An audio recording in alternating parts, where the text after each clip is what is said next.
अस्सलाम वालेकुम बच्चों, वेलकम बैक आप सबको अपने इस प्यारे से चैनल रमीज़ अकेडमी पर। दिस इज़ मोहम्मद शेख और आप लोग सब ठीक हैं, खैरियत से हैं। आज हम लोग जो है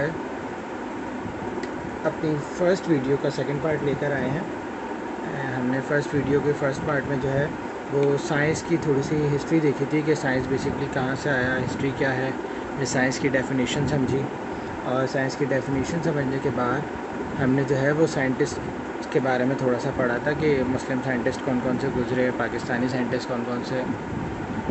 तो उसके बाद मैंने आपको लास्ट वीडियो में बताया भी था कि जो हमारी इस वीडियो का पार्ट 2 होगा, मतलब जो नेक्स्ट वीडियो होगी वो पार्ट 2 होगा और उसमें हम साइंटिफिक मेथड जो है वो स्टडी करेंगे, क्योंकि ये हमारे कोर्स के लिहाज से भी इम्पॉर्टेंट है, हमारी बुक का हिस्सा है बायोलॉजी के अंदर और केमिस्ट्री के अंदर।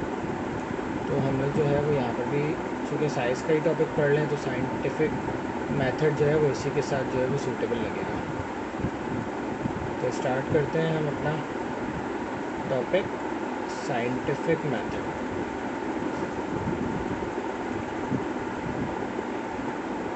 Scientific method basically scientific method किसे कहते हैं? साइंटिस्ट बनने का जो अमल होता है ना, साइंटिस्ट बनने के लिए आपको बहुत सारे स्टेप्स से गुजरना पड़ता है। किस चीज़ के लिए? इंफॉर्मेशन को कलेक्ट करने के लिए और एक अनडिफाइंड आंसर और अनडिफाइंड क्वेश्चन का आंसर ढूंढने के लिए आपको बहुत सारे सीरीज़ ऑफ स्टेप पे गुजरना पड़ता है। वो सारे जो सीरीज़ ऑफ स्टेप्स होते हैं उन्हें हम कहते हैं साइंटिफिक मेथड। तो मैं ये डेफिनेशन लिख देता हूँ आपकी छोटी सी कि टू बिकम अ साइंटिस्ट, कोशिश करें आप लोग कि किसी भी जो डेफिनेशन है ना उसका रट्टा नहीं लगाना, समझ के लिखने। देखो साइंटिस्ट को साइंटिस्ट बनने के लिए क्या करना पड़ेगा? A series of steps to collect information, to collect information. किस चीज़ की इंफॉर्मेशन या किस चीज़ का आंसर भी लिख सकते हैं हम यहाँ पर। टू कलेक्ट इंफॉर्मेशन और answer of an undefined question, तो जिसका आंसर जो है अभी तक मिला नहीं है ऐसे सवाल का, उस सवाल का आंसर जो है वो ढूंढने के लिए जिन मराहिल से हमें गुजरना पड़ता है वो कहलाते हैं साइंटिफिक मेथड। और वो साइंटिफिक मेथड जो है वो बायोलॉजी की बुक में जो है वो पार्ट 6 हैं आई थिंक, और केमिस्ट्री की बुक में जो है वो 4 हैं। तो ओवरऑल मैं स्टडी करवा देता हूँ आप लोग जो बेसिक है, ठीक है। नंबर 1 है आपका ऑब्जर्वेशन, ठीक है। नंबर 2 है आपका हाइपोथेसिस, ठीक है। हाइपोथेसिस के बाद आता है हमारा एक्सपेरिमेंट, एक्सपेरिमेंट के बाद आती है थ्योरी, और थ्योरी के बाद आता है साइंटिफिक लॉ।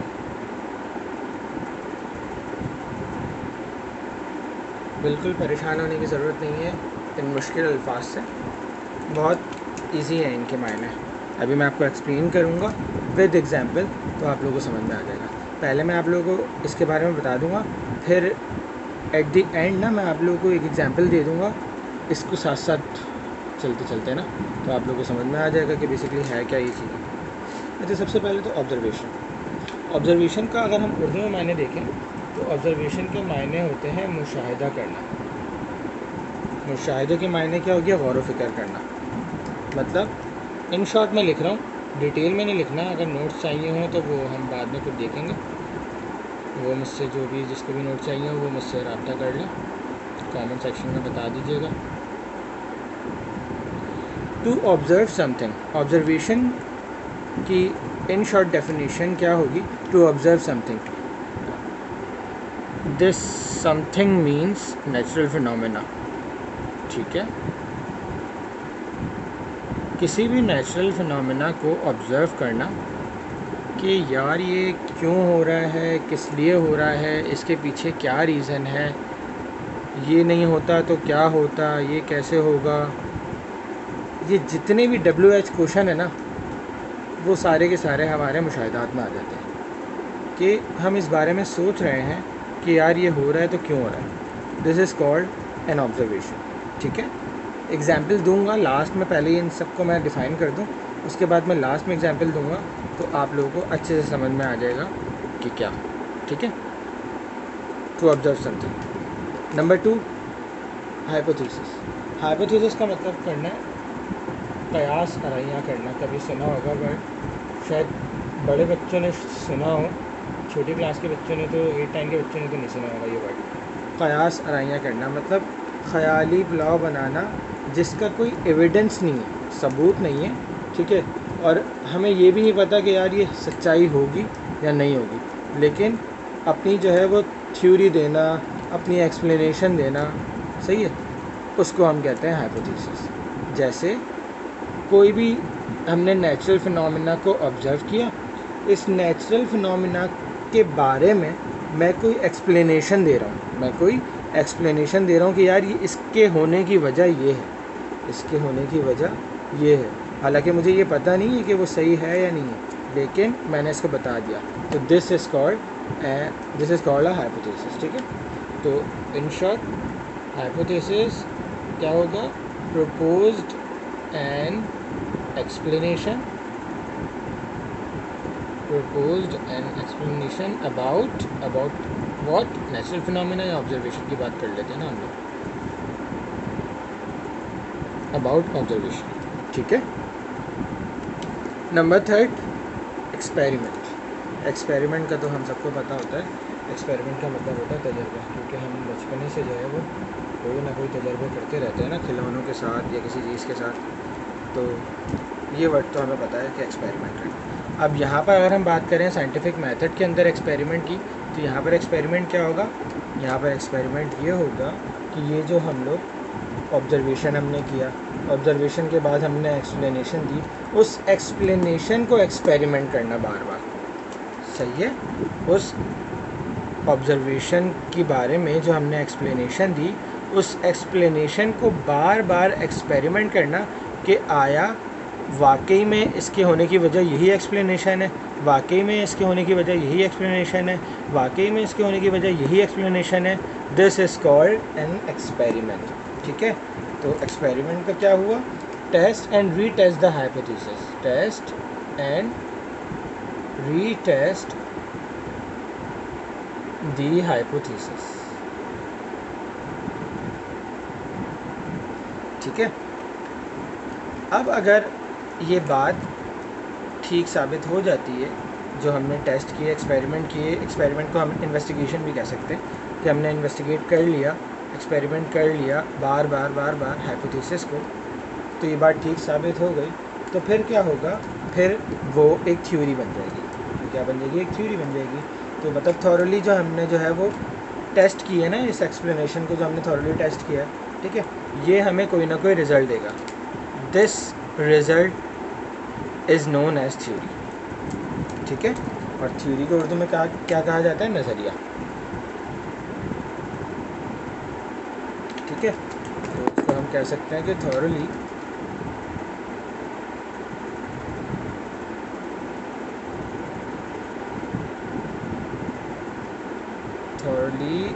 Tested explanation. ठीक है, किस चीज़ की एक्सप्लेनेशन, एक्सपेरिमेंट की, एक्सपेरिमेंट। ठीक है, gives result, gives result, this is called theory. Theory के बाद जो हमारे पास लास्ट में बचता है वो बचता है साइंटिफिक लॉ। ज़ाहिरी बात है, जब कोई थ्योरी पेश हो गई, उसका रिज़ल्ट आ गया, तो वो रिज़ल्ट जो है वो एक साइंटिफिक लॉ, साइंसी कानून की हैसियत अख्तियार कर लेता है, साइंसी कानून की हैसियत अख्तियार कर लेता है। This is called scientific law. क्या मतलब, ये जो थ्योरी दी होगी ना हमने, मतलब थ्योरी तो बहुत सारी होती है ना, तो साइंटिफिक लॉ हमने देखा होगा, स्टेटमेंट होते हैं छोटे छोटे लिखे हुए होते हैं, जो अहम बात होती है वो होता है। तो इस थ्योरी को जो है ना वो हम समराइज़ करते हैं। क्या करते हैं? समराइज़ करते हैं। तो द समराइज़ अ थ्योरी, ठीक है, समराइज़ अ थ्योरी। कौन सी थ्योरी? जो कि बेस्ड कर रही हो किसके ऊपर? एक्सपेरिमेंट और ऑब्जर्वेशन के ऊपर। बेस्ड ऑन ऑब्जर्वेशंस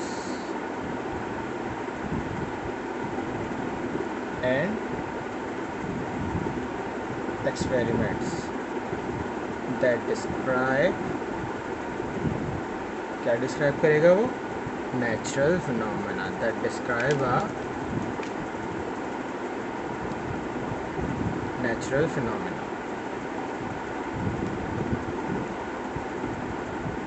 ठीक है, तो समझ आ गया आप लोगों को कि ये साइंटिफिक मेथड के जो 5 स्टेप्स हैं वो ये होते हैं। ठीक है, अब अगर मैं बात करूँ एग्जाम्पल की, अभी तो आपको समझ आ गया होगा काफ़ी हद तक कि ऑब्जर्वेशन, हाइपोथेसिस, एक्सपेरिमेंट, थ्योरी वगैरह, साइंटिफिक लॉ वगैरह क्या क्या होता है। ठीक है, अब मैं आपको एक एग्जांपल देता हूँ साइंस की हवाले से। ऑब्जर्वेशंस के अंदर सबसे पहले हम आते हैं ऑब्जर्वेशन के अंदर। ठीक है, तो फॉर एग्ज़ाम्पल हम बात करते हैं, आपको पता है कि पहले ज़माने में, तो खैर इलाज आ चुका है, पहले ज़माने में मलेरिया जो था वो एक जानलेवा बीमारी हुआ करता था। मलेरिया जो था वो एक जानलेवा बीमारी हुआ करता था, और ये ज़्यादातर जो है ना वो मार्शी प्लेसेस के अंदर जो है वहाँ मिलता था। मार्शी प्लेसेस जहाँ होती थी ना, वहाँ पर ज़्यादातर, वहाँ से ये जो है वो इंसान के ऊपर आ जाता था। ठीक है, 1878 के अंदर, अराउंड 1878 1879 ऐसे कुछ, एक फ्रेंच फिजिशियन थे, उनका नाम था लेवरेन।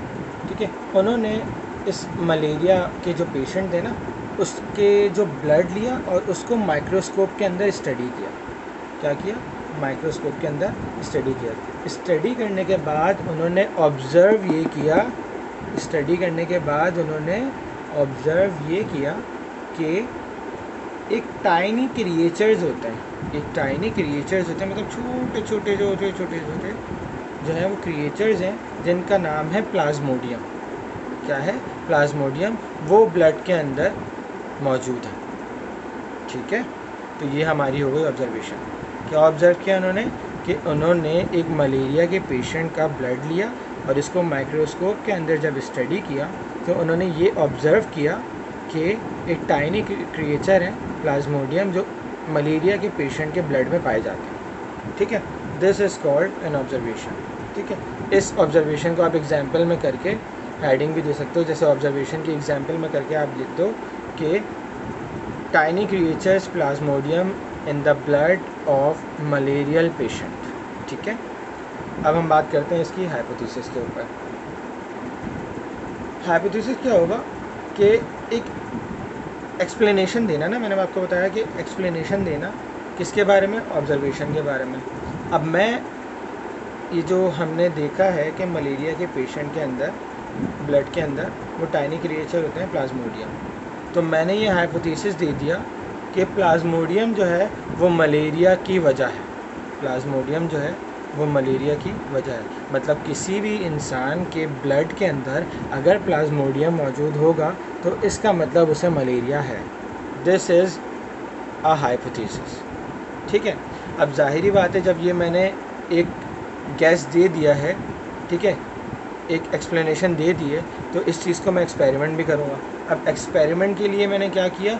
मैंने 10 बंदे जो है वो 10 इंसान जो है वो मलेरिया के पेशेंट के उठाए और 10 जो है वो नॉर्मल इंसान उठाए। तो हमने देखा कि जो मलेरिया के पेशेंट थे उनके ब्लड में वाकई में प्लाज्मोडियम पाया गया, जबकि जो नॉर्मल पेशेंट थे उनके अंदर जो है वो प्लाज्मोडियम नहीं पाया गया। ठीक है, तो उसके बाद मैंने एक थ्योरी दे दी। ठीक है, उस थ्योरी में मैंने पूरी एक्सप्लेनेशन लिख दी कि जितने भी हमने एक्सपेरिमेंट्स किए, 100 बंदों के अंदर हमने जो है वो प्लाज्मोडियम जो है वो पाया गया, इस किस्म से हमने टेस्ट किए, ये किया वो किया, वो सारी की सारी हमने थ्योरी दे दी। ये बात प्रूव हो गई यहाँ से भी और कहीं और से भी, दूसरी लेबॉर्ट्री से भी। ठीक है, उस चीज़ को हमने समराइज़ करके एक थ्योरी दे दी कि Plasmodium is the cause of malaria and malaria is the greatest killer disease. That's it. समझ आ गई?